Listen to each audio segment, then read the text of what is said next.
So Congress ప్రభుత్వం తను ప్రభుత్వంలోకి రానప్పుడు ముందే ఒక మాటనైతే ఇచ్చింది. అంటే ప్రగతి భవన్ ని అంబేద్కర్ ప్రజాభవన్ గా మార్చేస్తామని చెప్పేసి ఇదేండి జ్యోతిరావు పూలే అంటే ఫస్ట్ మాట ఇచ్చింది మాత్రం అంబేద్కర్ ప్రజాభవన్.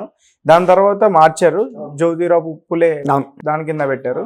సో రీసెంట్ గా ఒక ప్రజా దర్బార్ అని కూడా ఒకటి స్టార్ట్ చేశారు.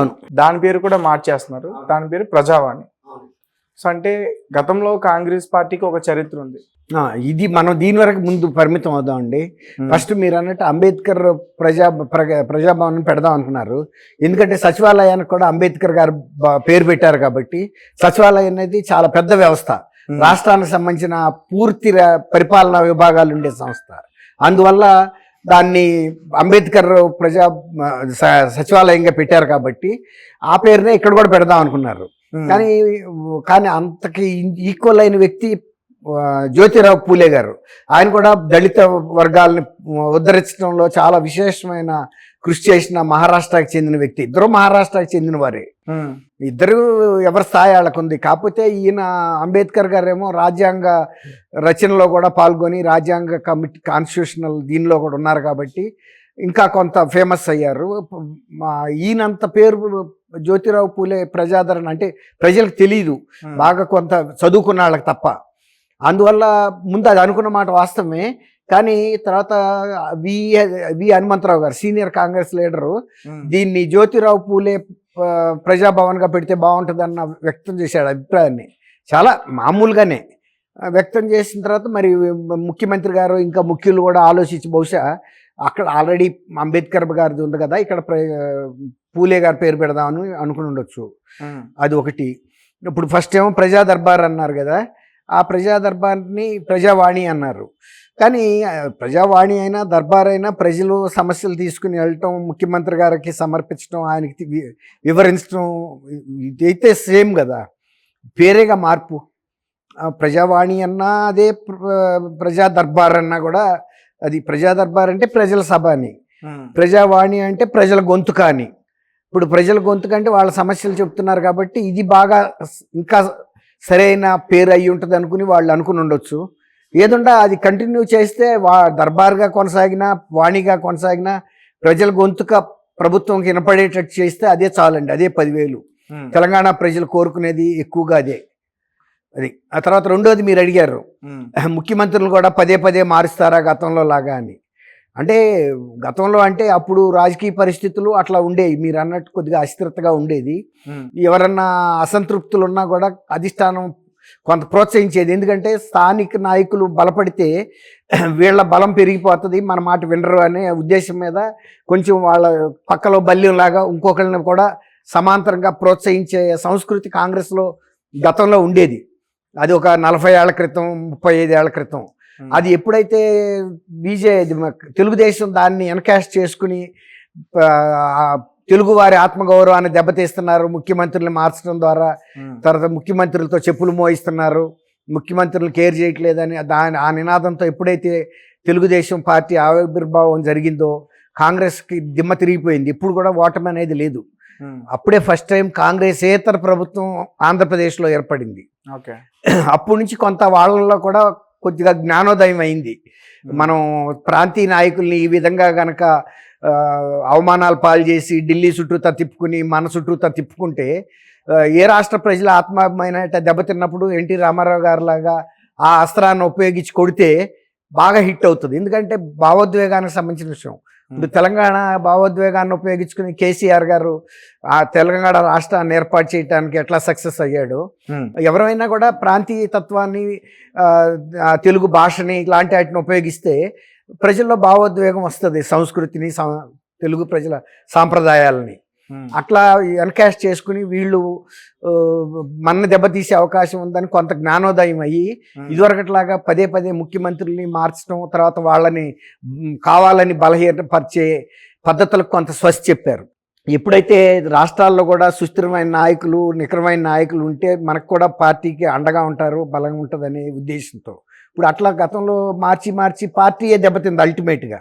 ఇప్పుడు మనం మాటకి ఇప్పుడు ఒక టేబుల్ తయారు చేసామండి, ఒక్కసారి తయారు చేసి అన్ని ఫెవికాల్ అవన్నీ కొట్టి మేకులు అవన్నీ పెట్టామనుకోండి, ఒకసారి కదపకుండా ఉంటే పర్లా, రోజు పీకి మళ్ళీ పెడుతున్నాం అనుకోండి, ఇక ఆ టేబుల్ దానంతరం అదే కూలిపోద్ది.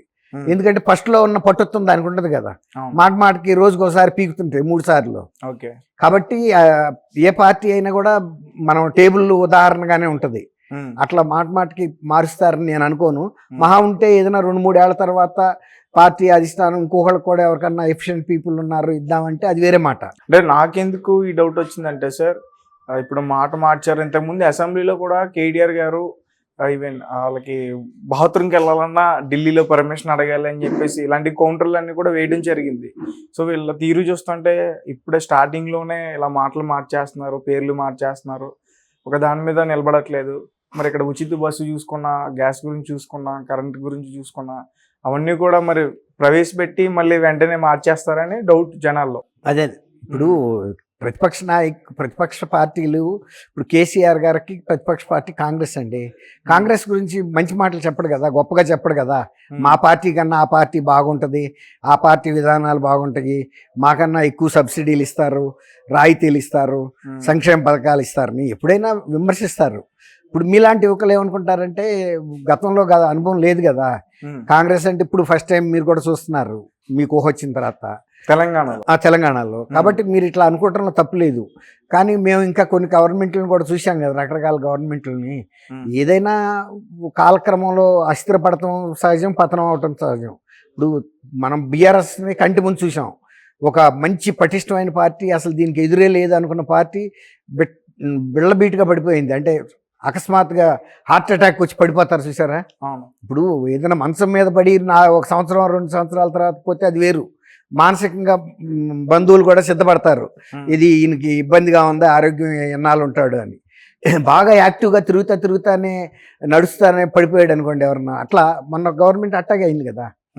అట్లా మీరు పోటాళ్ళు యువకుల్లో కొంత అలాంటి అనుమానాలు రావటం సహజం. అనుమానాలు కరెక్ట్ అంటారా? అంటే అనుమానాలు రావటం సహజం, కానీ కరెక్ట్ అవుతాయి అని మనం ఏం చెప్పలేము. ఒకసారి ఎన్ని మామూలే, ఎందుకంటే పరిపాలనలో అది ప్రజాస్వామ్య పార్టీ, 10 మంది నాయకులు ఉంటారు, కొంతమంది అడిగినప్పుడు అవకాశం ఇవ్వాల్సి వస్తుంది. అదే కనుక ఇప్పుడు టీఆర్ఎస్లో ఎవడన్నా అడుగుతాడండి చీఫ్ మినిస్టర్ ఇవ్వమని, అడుగుతారా? ఆఖరి ఈయన కూడా అడగలేడు కేటీఆర్ గారు. ఓకే, ఇప్పుడు తండ్రి అయినా కూడా కేసీఆర్ గారు నాన్న నాకు ఈ పదవి ఇవ్వని అడగలేడు కదా, అసలు మిగిలిన వాళ్ళు దగ్గరికి కూడా రాలేరు. ఆయన అడిగారు అడగలేదో తెలియదు, కానీ పేరు అయితే బయట వినిపిస్తుంది పేరు. అది ఎప్పుడైనా అనుకుంటారండి, తండ్రి సంపాదించింది కొడుకే కదండి ఎప్పుడైనా వచ్చేది. ఇవాళ అమ్మాయి మాయావతి గారు యూపీ చీఫ్ మినిస్టర్ గారు 3-4 సార్లు కూడా చేశారు. ఆమె పెళ్లి చేసుకోలేదు, బ్రహ్మచారిని, పిల్లలు లేరు, మేనల్లుడి పేరు ప్రకటించేసింది వారసుడిగా. ఇప్పుడు కేసీఆర్ గారికి కుమారుడు కుమార్తె ఉన్నారు, కుమారుడిని ప్రకటిస్తాడు సహజం, అట్లా ప్రకటిస్తాడని ముందు ప్రజలోకి వెళ్ళింది. కానీ ఇంకా ఆయనకు ఓపిక ఉంది. వాళ్ళ హాస్పిటల్లో కూడా అంత భావోద్వేగంలో కూడా చక్కటి సందేశాన్ని రాష్ట్ర ప్రజలకు ఇచ్చాడు. మీరు ఆదుర్దాపడి రాకండి, నన్ను ఇబ్బంది పెట్టొద్దు, మీరు ఇబ్బంది పడొద్దు, మీరంతా క్షేమంగా మీ గ్రామాలకి ఇళ్ళకి చేరుకోండి, మళ్ళీ నేను అందరిలో కలిసే వ్యక్తినే కాబట్టి తర్వాత కలుసుకుందాం అని ఎంత చక్కటి మెసేజ్ ఇప్పటికి ఇచ్చాడు ఆయన. ఆయన ఆరోగ్యం త్వరగా కోలుకోవాలని మీ తరపున, మన ఛానల్ తరపున కూడా కోరుకుందాం తేజ గారు. అనుమానాలు కరెక్ట్ అంటారా? అంటే అనుమానాలు రావటం సహజం, కానీ కరెక్ట్ అవుతాయి అని మనం ఏం చెప్పలేము. ఒకసారి ఎన్ని మామూలే, ఎందుకంటే పరిపాలనలో అది ప్రజాస్వామ్య పార్టీ, 10 మంది నాయకులు ఉంటారు, కొంతమంది అడిగినప్పుడు అవకాశం ఇవ్వాల్సి వస్తుంది. అదే కనుక ఇప్పుడు టీఆర్ఎస్లో ఎవడన్నా అడుగుతాడండి చీఫ్ మినిస్టర్ ఇవ్వమని, అడుగుతారా? ఆఖరి ఈయన కూడా అడగలేడు కేటీఆర్ గారు. ఓకే, ఇప్పుడు తండ్రి అయినా కూడా కేసీఆర్ గారు నాన్న నాకు ఈ పదవి ఇవ్వని అడగలేడు కదా, అసలు మిగిలిన వాళ్ళు దగ్గరికి కూడా రాలేరు. ఆయన అడిగారు అడగలేదో తెలియదు, కానీ పేరు అయితే బయట వినిపిస్తుంది పేరు. అది ఎప్పుడైనా అనుకుంటారండి, తండ్రి సంపాదించింది కొడుకే కదండి ఎప్పుడైనా వచ్చేది. ఇవాళ అమ్మాయి మాయావతి గారు యూపీ చీఫ్ మినిస్టర్ గారు 3-4 సార్లు కూడా చేశారు. ఆమె పెళ్లి చేసుకోలేదు, బ్రహ్మచారిని, పిల్లలు లేరు, మేనల్లుడి పేరు ప్రకటించేసింది వారసుడిగా. ఇప్పుడు కేసీఆర్ గారికి కుమారుడు కుమార్తె ఉన్నారు, కుమారుడిని ప్రకటిస్తాడు సహజం, అట్లా ప్రకటిస్తాడని ముందు ప్రజలోకి వెళ్ళింది. కానీ ఇంకా ఆయనకు ఓపిక ఉంది. వాళ్ళ హాస్పిటల్లో కూడా అంత భావోద్వేగంలో కూడా చక్కటి సందేశాన్ని రాష్ట్ర ప్రజలకు ఇచ్చాడు. మీరు ఆదుర్దాపడి రాకండి, నన్ను ఇబ్బంది పెట్టొద్దు, మీరు ఇబ్బంది పడొద్దు, మీరంతా క్షేమంగా మీ మీ గ్రామాలకి ఇళ్ళకి చేరుకోండి, మళ్ళీ నేను అందరిలో కలిసే వ్యక్తినే కాబట్టి తర్వాత కలుసుకుందాం అని ఎంత చక్కటి మెసేజ్ ఇప్పటికి ఇచ్చాడు ఆయన. ఆయన ఆరోగ్యం త్వరగా కోలుకోవాలని మీ తరపున మన ఛానల్ తరపున కూడా కోరుకుందాం తేజ గారు. Thank you so much.